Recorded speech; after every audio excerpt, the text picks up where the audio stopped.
And welcome into Check Please here at DC Prime, where not all stakes are created equal, but we're glad to have a great conversation here. Julie Donaldson, joined by some of the best for the Washington football team, Mr. Doug Williams and Mr. Rick Doc Walker. Gentlemen, excited to have you here. We're going to be closing out the season strong at Check Please as our final episode. Glad to have you here for it. Good to be here. Yeah. I love Check Please because I'll tell you what, they win every week. Yeah. They're undefeated, so I'm happy to be here. Okay, so the Washington football team currently on a 4-game skid. And let me just kind of touch on the challenge of finishing up the season against 5 division foes. That's something this team hasn't done since like the 1970s. And even then, I think the season was shortened, and I think it was like 4 division games. Just kind of like, what did you make when you saw that schedule out and like the challenge that you knew that this team was going to be up against at this point of the season? I think it's easier because you know your opponent well. It's like playing your cousin. Less preparation. You don't need the maximum prep because you know them. You play them twice every year. It's just a matter of who's playing for you. But you had to wait to get to them, though, you know? Well, yeah, but that was tough. But I like the way the league closed. I thought they did a great job. What we didn't know was COVID's role in this. Yeah. That was huge. How much do you think that really impacted him? Because at one point, head coach Ron Rivera is asking him, I said, is it as hard for you to keep up who's on the active roster as it is for us?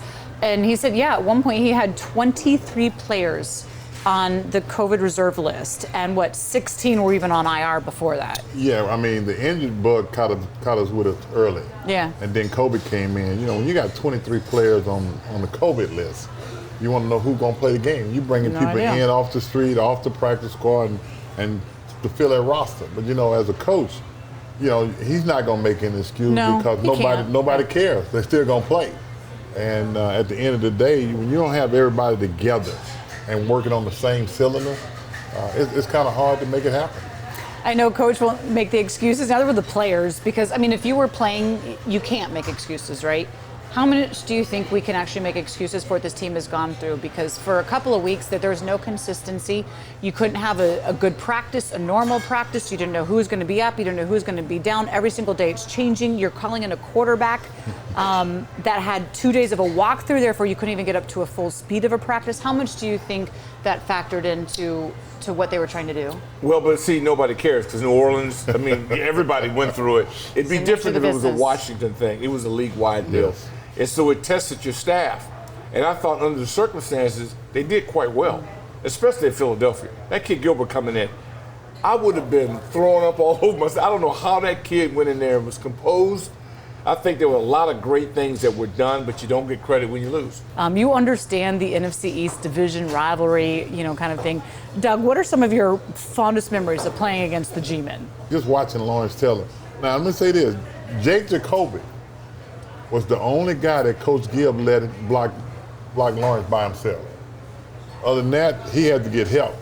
You know, we got chipping. Doc understand that chipping and stuff like that to slow Lawrence Taylor down. You had to block against him. You know what it's like. Well, I credit him for forcing our offense to evolve.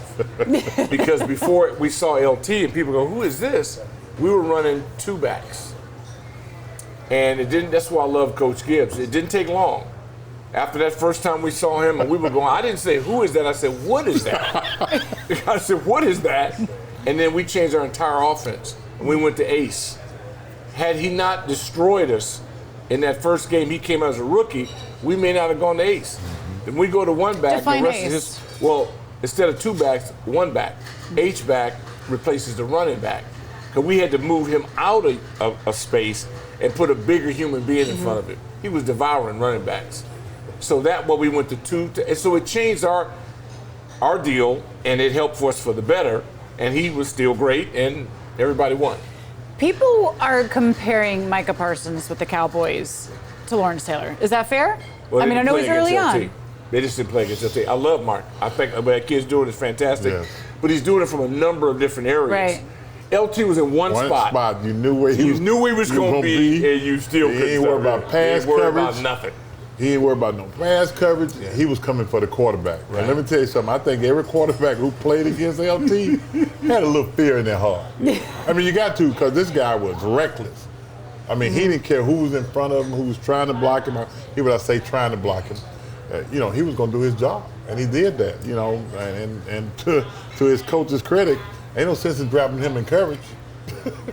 And when he did go in coverage, he got interceptions. You mentioned his coach, Bill Parcells. Yes.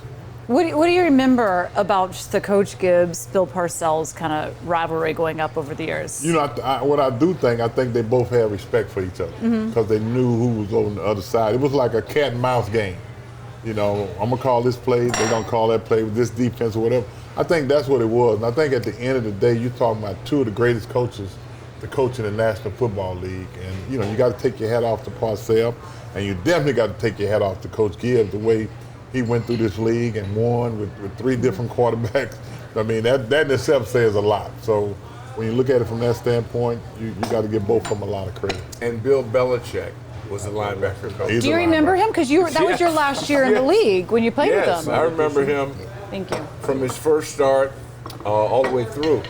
And the thing about, they didn't overcoach LT, and we didn't overcoach Dexter Manley.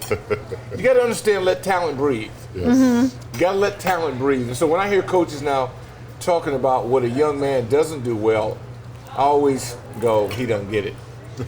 Do what he does well. You adjust. Right. Coaches want young kids to adjust to them. I don't agree with that.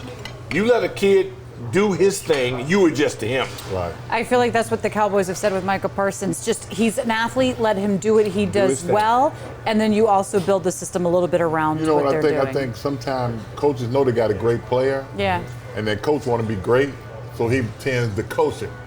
Well, you don't have to coach him. There's a reason why he's a great player, because he can play. Let him do what he can do. Right. If rushing the pass is what he do, let him go. And if dropping coverage is what he do, let him go. Just like Parsons. Right now, what they doing with him, his job is to get to the quarterback, and he's done that well. Well, of course, we have our own Chase Young going through recovery. Can't wait to see what he does back on there. Okay, so you have some buffalo shrimp, you have some lobster bites, I have some crab. We have some dinner coming up and more conversation as well on this team. Keep it right here on Check, please. We will be right back.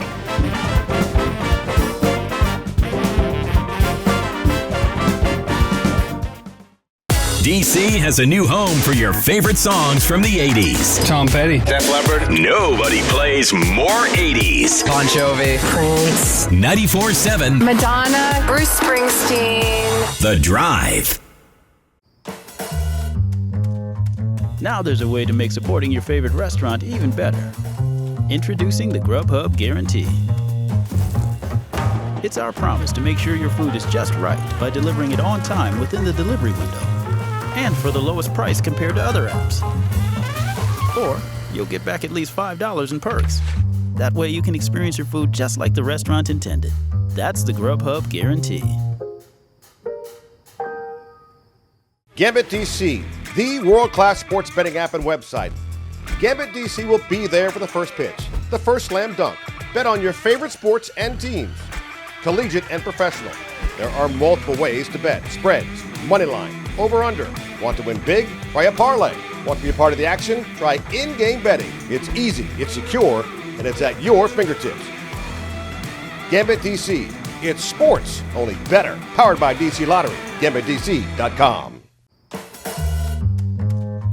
Now there's a way to make supporting your favorite restaurant even better. Introducing the Grubhub Guarantee. It's our promise to make sure your food is just right by delivering it on time within the delivery window. And for the lowest price compared to other apps. Or you'll get back at least $5 in perks. That way you can experience your food just like the restaurant intended. That's the Grubhub Guarantee.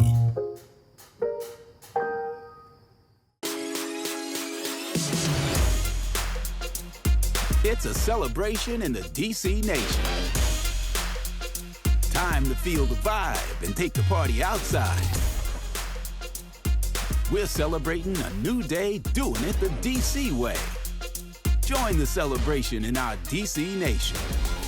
Celebrate with DC-themed scratchers from the DC Lottery. There's nearly $2 million in total cash prizes.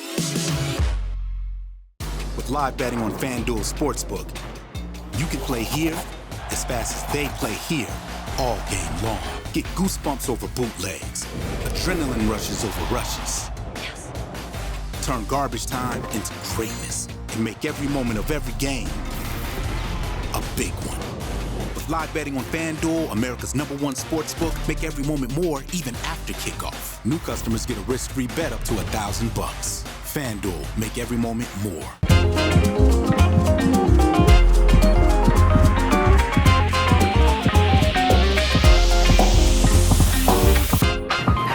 So today we'll be making Julie's favorite martini. It'll be a dirty martini with blue cheese stuffed olives. We're gonna use Kettle One. We do 2 ounces of Kettle to about 1.5 ounces of their dirty juice.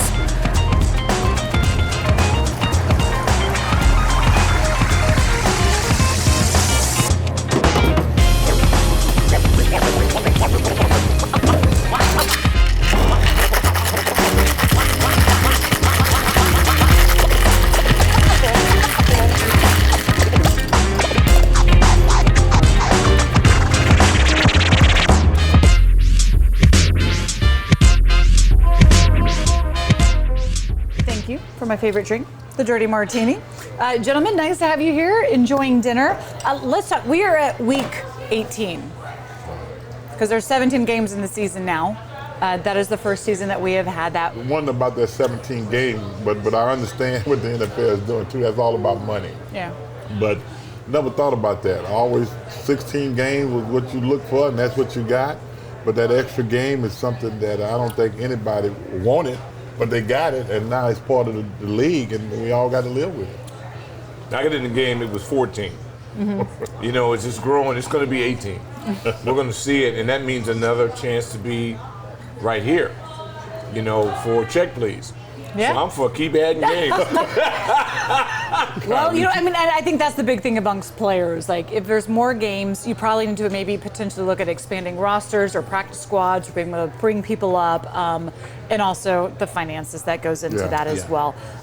So here we are, the final game of the season for the Washington football team, and we know that they, having lost to the Eagles, their playoff chances, which were slim going into that game, are now gone. What is the mentality as you go into this game, knowing that folks out there want to say it doesn't mean anything? What does it for a player and the coaching staff mean? Well, let me say this. I think to the coaches, it means a lot. Mm-hmm. And I think for the players too, but I don't know whether or not, to be honest with you, the complete mindset is there, because I think you're going to have some guys trying to protect not getting hurt last game of the year. You're going to have some guys that's going to be playing their behind off because they know. Want to make a roster. Yeah. Not only that, though, you want to be impressive. I mean, because if you play the game, you're supposed to give it everything you got. And it's unfortunate that some guys might not look at it from that standpoint. I'm not saying that's the way it is here, but I know in a lot of places, I know when I played back in the day down in Tampa, when we was out the playoff, you know, most guys left their car running in the parking lot. They was trying to get to the car and get out of here, you know. Hopefully that's not the mindset of our guys, and I think it's important that we end this year on a good note. Mm-hmm. I think that's what I'm looking for. Back in the day when you had to play for incentive money, you were playing. It's a whole different game now. They're already paid before the game. I drove home when you were in Cincinnati in my uniform. I went from the field to my car. So I'm just saying, when you're in the East or Midwest and it's cold and you from the West Coast or South, you want to get out of there. As soon as that gun goes off, you are out of there. You through with it. It's like, it's different. Now they make pretty decent money, so maybe it's different. I just know it's not healthy to lose the last game of the year. Yeah. It makes a sour taste in everybody's mouth. It's better to win the last game, no matter what. Most certainly, especially because Washington is currently on a four-game lose streak, their second of the season. Not the way that they wanted the year to go. Look, head coach Ron Rivera came in and took over a team that had just won 3 games. And they go and they win the division with a losing record at 7-9. And everybody thought that they would take these extra steps and further. And that didn't necessarily happen this year for one reason or the other. And you talk about trying to turn a franchise over and trying to turn a roster over and get to where winning is expected and you have a winning season. Their best chances are to finish with the same record as they had last year at 7-9, Doug. What do you make of this year and what progress or where the team stands now 2 years in? Well, let me say this. You know, coming into this season, I mean, I would have bet the farm that we was going to at least win 10 games. Mm-hmm. You know, when you think about what we had on paper.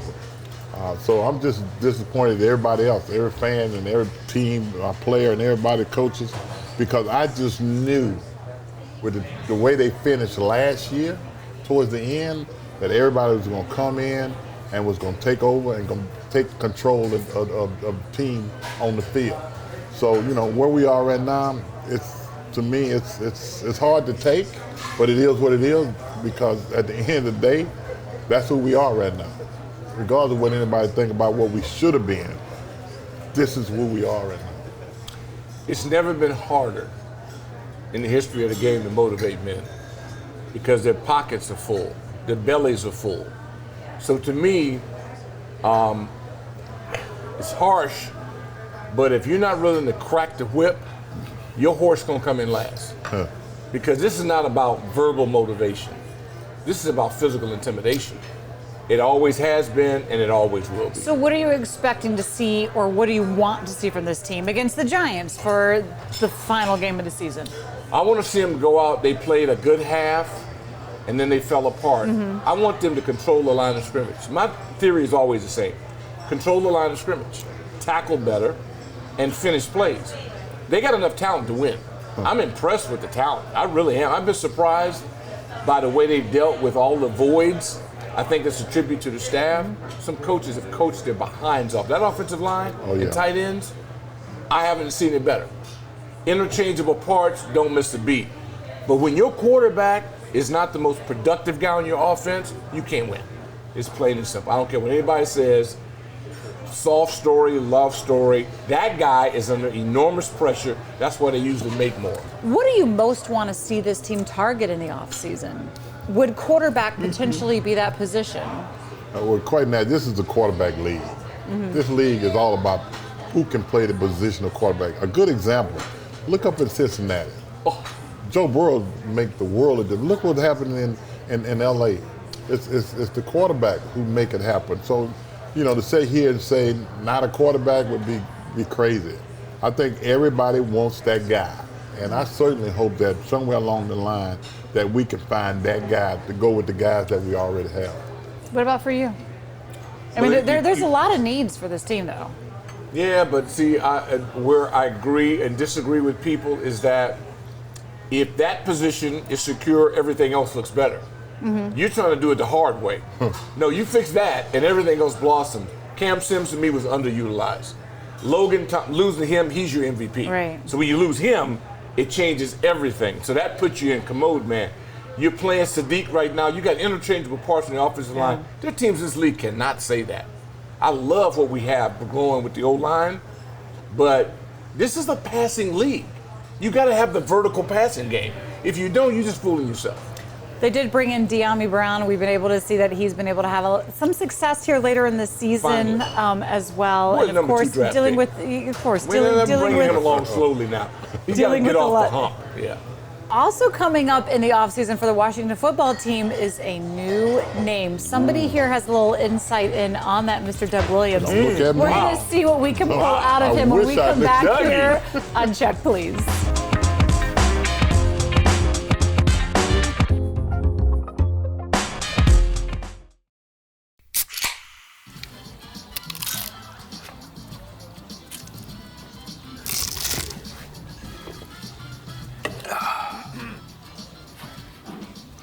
Nachos, better with Pepsi. You can celebrate your lottery win lots and lots of ways. But the very best way to play is responsibly. See how to play within your limits at mdlottery.com/playresponsibly. How do you follow up a game as big as Powerball? With a little more Powerball. Introducing Powerball Double Play, a second drawing where you could win up to $10 million on your same numbers. Add a little more fun for just $1 more. Drawings now 3 nights a week. DC has a new home for your favorite songs from the 80s. Tom Petty. Def Leppard. Nobody plays more 80s. Bon Jovi. Prince. 94.7. Madonna. Bruce Springsteen. The Drive. Veterans, you may have earned a variety of VA benefits. Did you know VA can help you further your education and pursue professional training? The Home Loan Guarantee program can help you buy, repair, or adapt a home. VA provides housing support if you find yourself homeless or at risk of homelessness. And don't forget world-class healthcare. Learn more about these and other VA benefits. Visit choose.va.gov.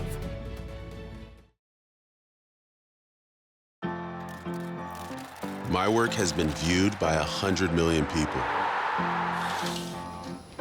My work helps save lives.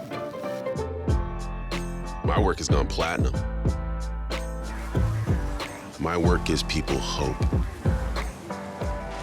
I work at FedEx. Take your career to the next level with one of our many open positions.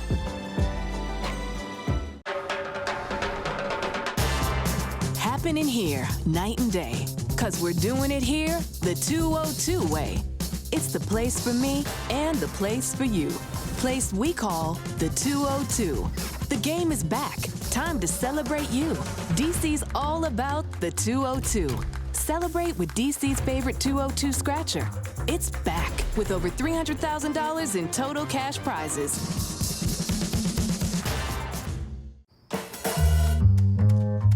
Now there's a way to make supporting your favorite restaurant even better. Introducing the Grub Hub Guarantee. It's our promise to make sure your food is just right by delivering it on time within the delivery window and for the lowest price compared to other apps. Or you'll get back at least $5 in perks. That way you can experience your food just like the restaurant intended. That's the Grub Hub Guarantee.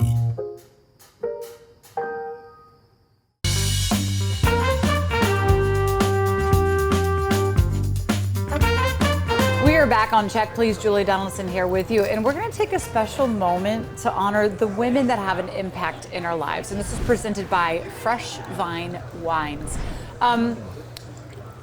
I've heard both of you gentlemen already talk about the women of impact in yours, so I'm going to talk about mine, and of course mine would have to be none other than my mother. My mother is a very tough woman. She is somebody who kept the family together. She's the kind of woman where you fall down and you scratch your knee and she just says, "What are you crying about? Get up, keep going." She taught a certain amount of toughness for myself. She also taught a lot about a self-worth for a woman, and I think growing up. And a lot of that instills of what I'm able to do today in this career and to be able to hold myself with the men. I was also that girl out there was like racing the men on the street and the bicycles, and that comes from my mom. You were a tomboy. So I was a tomboy growing up. So cheers to my mama, Cheers to Mom. to Linda, Yeah. for raising a strong woman that is very independent. So this is presented by Fresh Vine Wines. Let's get back into where we are with this team, and we know we're going to be closing out the season against the Giants. But after that, there may not be playoffs, but there is a rebrand, and there is a new name. And Mr. Doug Williams has a little bit of insight he's an into insider. that. Oh. Well, So you we just special. saw the video that came out on how we're going to be announcing this on February 2nd of 2022. You got tell us a little bit about what you were able to see, what you know, and what you were allowed to share on the excitement that's about to come. I can share everything I saw and what I know. What it will Because tell us what it is. what I do know, the uniform's gonna be nice. Woo! As far as the name, my wife is mad at me because I wouldn't give her the name. I told her I don't know the name. I sleep with her every night. If she don't know the name, and I don't know the name, and I don't tell her, and that I don't know what the name is. I'm just like everybody else. I'm sitting here waiting to see exactly what it's gonna be. What do you think is going to be the challenge? I mean, He's never been like everybody else. Okay, let's get that straight. For the Redskins, and there's such nostalgia. There's a 90-year history, which we are coming up on next year. 90 years as the Redskins, minus the last few years being the Washington football team. The challenge of coming across a new name and what it's asking of fans, but also what it's going to take for them to get behind a new name. It's emotional because I'm about the burgundy and gold. Right. Mm-hmm. But I go all the way back to the Wild Bunch. Brig Owens, Charlie Taylor, Billy Kilmer, Sonny Jurgensen. Ken Houston. I was 12. Kenny Houston, that was my first love. Larry Brown. It's so painful for me because the 72 Super Bowl was out in Southern California at the Coliseum. And I'm pulling for Brig and these guys. So to met Jerry Smith through the strike, Charlie Taylor, Pat Fisher, I love those guys. Mm-hmm. It's emotionally painful. I'm pulling for the future, but the past has been painful. This is ripping the Band-Aid off And I have no idea what it will be, because for me, it's always burgundy and gold till my blood runs cold. I love the Washington football team. I think it's just clean and they could have kept that. classic. I feel like there's a certain amount of like that pulls to the old nostalgia, just football team. Like it's just the grit of that. But we're moving on. We expect you to come with us. If we do talk about yesterday and today, though, is there a player in today's game that you'd like to play with? A receiver you want to throw to? Wow. Yeah, I like to Metcalf myself. Yeah, DK? In Seattle, I would love to have had one. What about his game thinks that you guys would connect really well? Well, I can throw the long ball. Yeah. He can go get it. Yeah. That's why I would like to play with him. What about for you? We have guys in here that I wish I'd have been able to play with. I think, and I see him, and Terry McLaurin's the first guy, because he reminds me so much of James Arthur Monk. It's amazing to see two guys on one program with these similarities. They can play special teams, block, catch it. There's nothing they can't do. And they don't brag about themselves. Right. They give everything up. To me, it's the uniqueness in the human being that I really appreciate about a wide receiver. And today, now I love Gary Clark, I love all of them. But that kid to me is special. I'd like to get the team that you loved going up against because you hated them. Nah, you know what? It's Philadelphia for me because of the defensive front that they had. Reggie White and all them boys up front. Clyde Simmons, man, and I don't know. It was just a thrill to be able to play against them every time. You know, and I remember Coach Gibb, never seen him mad before until halftime when he ran into the locker room and kicked the whole table over, Gatorade, Are you oranges. serious? Same thing with us. I'm telling you. I've never seen him in Philadelphia. First time I ever seen him. He hit the board, he threw the oranges, because we were underachieving. Yeah, it was 3-3 at halftime. That's right. Same thing with us. Completely different teams, and he did the same thing. He knew what to do. Yeah. No, he knew how to get you right. He knew how to get you right. Just going up against Philadelphia to me was a thrill. Well, he was the head coach that won 3 Super Bowls with 3 different quarterbacks. Yes, he did. You being one of them, Super Bowl winning as well. And why not? Why would we end Check Please with 2 Super Bowl winning folks? Thank you so much, Thanks Doug Walker. And thank you so much, Doug Williams. Thank you. Cheers. Happy New Year. Yeah, let's be safe in 22. And a better let's 22. go finish And a out the better season 22. strong against the Giants. Thanks so much for joining us on this episode of Check Please here at DC Prime, where not all stakes are equal, which means it's time for us to get to our stakes, gentlemen.